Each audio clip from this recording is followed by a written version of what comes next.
ఇది ఏ ధర్మానికి సంబంధించిన అందరూ రావాలని ఒక పిలుపునిస్తూ ఆ రోజు కూడా వచ్చారు. కావాలంటే అది ఒకసారి మీరు ట్విట్టర్ టైం లైన్లో ఉంటుంది, అది కూడా మీరు చూసుకోవచ్చు.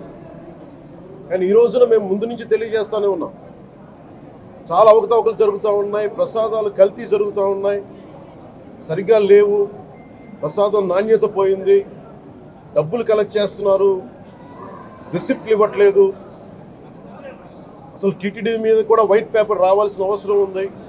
ఇవన్నీ కూడా మేము చాలాసార్లు అనుకుంటా ఉన్నాం. కానీ ఈ స్థాయిలో కల్తీ జరుగుద్దని, కల్తీ ఉంటుంది, ఫుడ్ అడల్ట్రేషన్ ఉంటుంది, చేసే తిండిలో కల్తీ ఉంటుంది, అన్ని దేవాలయాల్లో కూడా ప్రమాణాలు పాటిస్తున్నారా లేదా అన్న చర్చ బయటకు వచ్చింది ఈరోజు. ముఖ్యంగా తిరుపతి లడ్డు ప్రసాదాన్ని మహాప్రసాదం శ్రీవారి మహాప్రసాదానికి సంబంధించి ఇది మీకు ప్రత్యేకించి నేను చదివి వినిపిస్తాను మీకు.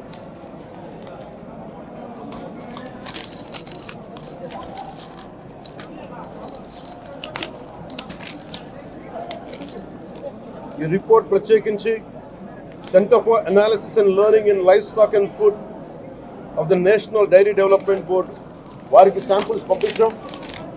పంపిస్తే ఇది వాళ్ళు తెలియజేసింది స్టాండర్డ్ వాల్యూ లిమిట్స్ ఎలా ఉండాలి అని వాళ్ళు చెప్పారు. ఏం చెప్పారంటే pure milk fat shall have a reading between 95.68 to 104.32, but all the ghee samples had values around 20, which means the ghee is highly adulterated. Then subsequent table lo సహజంగా నెయ్యిలో స్వామివారికి సహజంగా నెయ్యిలో కల్తీ వ్యాపారులు కల్తీ చేసేది ప్లాంట్ బేస్డ్ కల్తీ జరుగుతూ ఉంటుంది, అదే తప్పు. అలాంటిది దీంట్లో ప్రత్యేకించి తెలియజేస్తుంది సోయాబీన్ ఉంది, sunflower, olive oil, rapeseed, linseed, wheat germ, maize germ, cottonseed, coconut, palm ఆయిల్తో పాటు fish oil, beef tallow, lard. Fish oil మీకు తెలిసిందే, చేప నుంచి ఎక్స్ట్రాక్ట్ చేసిన నూనె. బీఫ్ టాలో అంటే మనకి పశువు సంబంధించిన కొవ్వు. అలాగే లాడ్ అంటే మనకి మన పందికి సంబంధించిన కొవ్వుని. ఇవి ఎక్కువ ఉన్నాయి. ఈ దారుణం ఏంటంటే శతాబ్దాలుగా పోరాటం చేస్తున్నారు రామజన్మ అయోధ్య రామ మందిరం కోసం. దానికి కూడా వీళ్ళు 1,00,000 లక్ష లడ్లు ఇలా బీఫ్ తోటి, పిగ్ ఫ్యాట్ తోటి, ఫిష్ ఆయిల్ తోటి కలిపిన లక్ష లడ్లు కొన్ని దశాబ్దాలుగా శతాబ్దాలుగా అయోధ్య రామ మందిరం కావాలని చాలా ప్రతిష్టాత్మకంగా తీసుకుంటే దానికి కూడా తిరుపతి లడ్లు వెళ్ళింది, టీటీడీ లడ్లు వెళ్ళింది. ఇది దేశం అంతా దీన్ని కదిలిపోయింది. ఈ రోజున ఇలాంటి అపవిత్రం జరిగింది. దీని గురించి ప్రస్తావిస్తే రిపోర్ట్లు బయటకు వస్తాయి. వైసీపీ నాయకత్వం కానీ ఇది రాజకీయ లబ్ధి కోసం చేస్తున్నారని ఒక మాట మాట్లాడుతూ ఉన్నారు. వైసీపీ నాయకులకి కానీ వారి మద్దతుదారులు కానీ నేను మనస్ఫూర్తిగా మీకు తెలియజేస్తున్నా, రామతీర్థం గొడవప్పుడు 219 గుడుల్ని మీరు అపవిత్రం చేసినప్పుడు మీ పాలనలో ఒక సగటు హిందువుగా నేను గొంతెత్తి పోరాటం చేయాలి అంటే రోడ్ల మీదకి ఆ రోజే వచ్చామని గుర్తుపెట్టుకోండి. ఆ రోజు కూడా రామతీర్థం రాముల వారి విగ్రహాన్ని మీరు నరికేసి అర్చకులు చేతిలో పట్టుకున్నప్పుడు చాలా బాగుంది. కానీ ఆ రోజు కూడా దాన్ని రాజకీయ పరంగా మేము తీసుకెళ్ళా. దోషులకి శిక్ష పడాలి, వీళ్ళెవరో కనుక్కోండి. ఈ రోజు వరకు మీరు పట్టించుకోవాలా. ఇది మేము చెప్తూనే ఉన్నాం. నిజంగా చెయ్యాలంటే ఈ ప్రస్తావన ఎందుకు తీసుకొస్తున్నానంటే సమాజంలో అస్థిరత లేదంటే డిస్హార్మనీ క్రియేట్ చేయడానికి మేము లేవు ఇక్కడ. కానీ తప్పు జరుగుతుంటే, దాడులు జరుగుతూ ఉంటే, అపవిత్రం చేసుకుంటూ వెళ్ళిపోతే చూస్తూ ఎవరు కూర్చోం, తప్పు, అది కూడా తప్పు అవుద్ది. Fundamental, constitutional fundamental. ఇది ప్రతి వ్యక్తికి వారి ధర్మాన్ని ఆచరించే హక్కు ఉంది. ఎవరన్నా వచ్చి ఆ ధర్మాన్ని పాడు చేసే హక్కు ఎవరికీ లేదు. ఇట్స్ ఎ ఫండమెంటల్ రైట్ ఇది.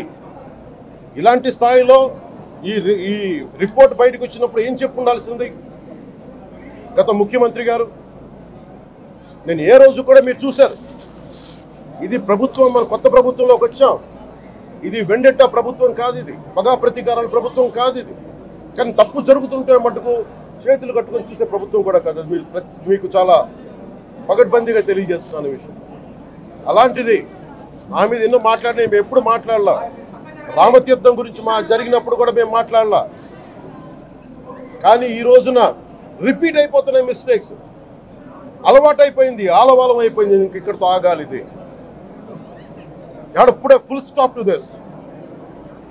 దీంట్లో ఒకరు నిందించట్లా. టీటీడీ బోర్డు ఉంది, వైసీపీ కాన్స్టిట్యూట్ చేసిన టీటీడీ బోర్డు ఉంది. వైవి సుబ్బారెడ్డి గారు ఉన్నారు టీటీడీ చైర్మన్గా, టీటీడీ ఈవోగా ధర్మారెడ్డి గారు ఉన్నారు. మళ్ళీ వాళ్ళు కాకుండా కొత్తగా వచ్చారు. ఈ 5 సంవత్సరాలు ఈ బోర్డు ఏం చేస్తూ ఉంది? ఈ టీటీడీ బోర్డుని మేము ప్రశ్నిస్తున్నాం. మీరు బయటికి రండి.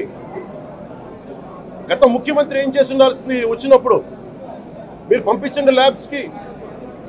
మీకు ఎవరైతే తప్పులు చేశారో వారి మీద మీరు చర్యలు తీసుకోండి చెప్పాలి. కానీ తప్పులు చేసిన వాళ్ళని వెనకేసుకొచ్చే విధానం ఏంటో నాకు అర్థం కావట్లేదు. ఇదాన్ని మార్చుకోవాలి. అంతేగాని మీరు అస్థిరత చేసే ఆలోచన కానే కాదు. ఇదే మీరు ఊహించండి. ఇంకా ఏ ధర్మం మీదైనా సరే ఇలాంటి అపవిత్రం ఒక చర్చి మీద జరిగిన, ఒక మస్జిద్ మీద జరిగిన దేశం అల్లకల్లోలం చేసేస్తారు. ప్రపంచం అంతా మాట్లాడతారు, గ్లోబల్ న్యూస్ అయిపోద్ది. కానీ దేశంలో కోట్లాది మంది హిందువులు అపవిత్రమైతే, ఈ ప్రసాదం అపవిత్రమైతే ఒక్కరు కూడా మాట్లాడకూడదు. ఇది సెక్యులర్ వ్యవస్థకు విఘాతం అంటే హిందువులకి మనోభావాలు ఉండవా? ఇది ఒక్కరు నిందించట్లా. అసలు మీరు ప్రస్తావన చేయకూడదు, ఇది తప్పు, ఇది మాట్లాడకూడదు అంటే ఎట్లా? ఇదే వేరే మతానికి మీరు అన్వయిస్తారా?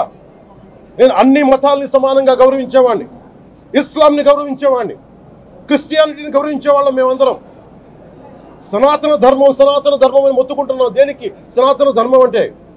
సనాతన ధర్మానికి ఒకరు ప్రారంభించింది కాదు. ఇది ఒక వ్యక్తో ఒక కూర్చోబెట్టి ఒకరు స్టార్ట్ చేసింది కాదు. ఇది కొన్ని వేలాది సంవత్సరాలుగా అన్ని మతాలని, అన్ని విశ్వాసాలని అలింగనం చేసుకున్న నేల ఇది.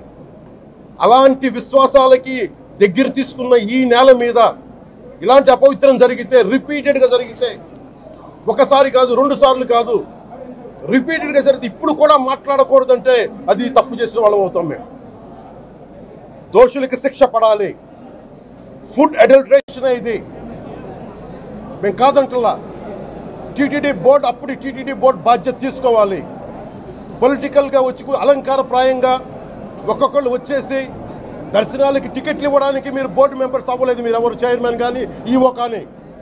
మీరు అక్కడ ధర్మాన్ని పరిరక్షించాలి. మీరు అక్కడ మీ ఇష్టాలకి మీరు కూర్చోబెట్టి మీ ఇష్టాలకి కాంట్రాక్ట్లు ఇచ్చుకోవడానికి మీరు టీటీడీ బోర్డుకి మీరు వెళ్ళలేదు. మీరందరూ, మీ అందరికీ బాధ్యత ఉంది. మీరు నిర్ణయించుకోవాలి. ఎవరికి కోపాలు రావు, ఎవరికి వేదన రాదు, ఎవరికి బాధలు రావుంటే కుదరదు. వస్తాయి బాధలు, వేదన ఉంది, మాట్లాడతాం. మర్చిపోకండి ఎవరు. గత ముఖ్యమంత్రి గారు కూడా నేను చేస్తా ఉన్నాను, జగన్మోహన్ రెడ్డి గారికి కూడా. ఇదే చర్చికి జరిగితే మీరు ఊరుకుంటారా? ఒక మసీదుకి జరిగితే ఊరుకుంటారా? ఒక తిరుమలకు జరిగినప్పుడు ఎందుకు వెనకేసుకొస్తారు? రాకండి. ఏ మతం మీద దాడి జరిగినా సంపూర్ణంగా నాతో సహా మేము ఖండిస్తాం, బయటకు వస్తాం. ఇస్లాం మీద దాడి జరిగితే మేము మాట్లాడతాం, క్రిస్టియానిటీ మీద దాడి జరిగితే మేము మాట్లాడతాం, హిందూ ధర్మం మీద, సనాతన ధర్మం మీద దాడి జరిగితే కూడా నేను మాట్లాడతాను. ఇది మొదటిసారి కాదు, మేమందరం మాట్లాడతాం. ఇది ప్రాథమిక హక్కు. ఇది పరస్పర విశ్వాసాలను గౌరవించుకోవడం చాలా చాలా అవసరం. ఇది అందరికీ తెలియజేస్తున్నాను. ఇది దోషులకి కఠిన శిక్ష పడాలి. అలాగే ముఖ్యమంత్రి గారికి కూడా నేను తెలియజేసుకున్నాను, చంద్రబాబు నాయుడు గారికి కూడా క్యాబినెట్ మీటింగ్ జరగాలి, అసెంబ్లీలో చర్చ జరగాలి. అసలు టీటీడీ ట్రస్ట్లో ఎన్ని అవకతవకలు జరిగినాయి, దీని మీద కూలంకషంగా దీని మీద చర్చలు జరగాలి. అలాగే నిన్న అందరూ మీడియా పెద్దలు కూడా అడుగుతూ ఉన్నారు, అధిపతులు పత్రికాధిపతులు కూడా అడుగుతూ ఉన్నారు, మీడియా వారు కూడా అడుగుతున్నారు దీన్ని సిబిఐకి తీసుకెళ్లాలా లేదా అనేది. అది గౌరవ ముఖ్యమంత్రిగా నిర్ణయం తీసుకోమని మీరు ఏ నిర్ణయం తీసుకున్నా క్యాబినెట్ మీ వెనకాల ఉంటుంది, ప్రజలు మీ వెనకే ఉంటారు. ఇది ఇక్కడితో ఆగాలని మనస్ఫూర్తిగా నేను కోరుకుంటున్నాను. అలాగే 40 సంవత్సరాలుగా కర్ణాటకలోని గీ కంపెనీకి ఇస్తూ ఉన్నారు.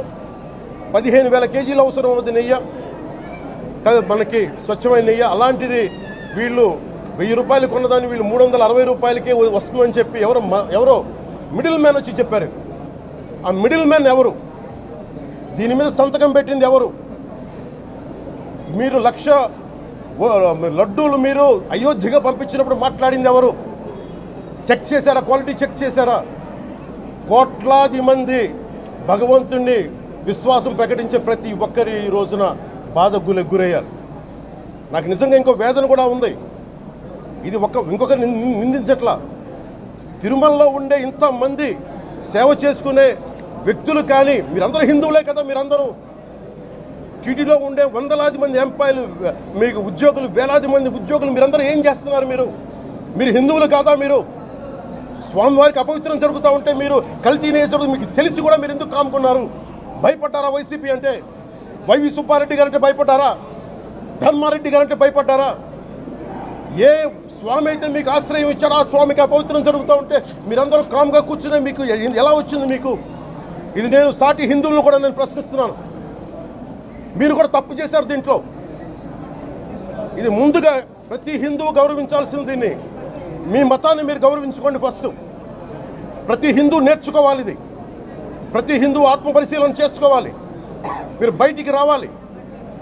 తప్పు జరుగుతూ ఉంటే కూర్చొని చేతులు కట్టుకొని మనకెందుకులే అంటే ఇలాగే ఉంటాయి. ఇది మారాలి. ఇది అందుకు నేను కూడా దీంట్లో భాగమే. కాబట్టి నిజంగా నాకు ఇన్ని సమస్యలు చెప్పారు ఇన్ని సంవత్సరాలుగా. వైసీపీ మీద పోరాటాలు చేస్తున్నారు. రోడ్లు బాగలేదంటే మాట్లాడాం, రైతుకి సమస్యలు వస్తే మాట్లాడాం, గుడులు అపవిత్రం చేస్తుంటే మాట్లాడాం. కానీ ఏ ఒక్కరు కూడా బలంగా కూర్చొని టీటీడీ ఉద్యోగులు ఎవరైనా సరే ఇలా జరుగుతుంది అని తెలిసి కూడా కామ్కున్నారంటే మీరు మహా అపరాధం చేశారు.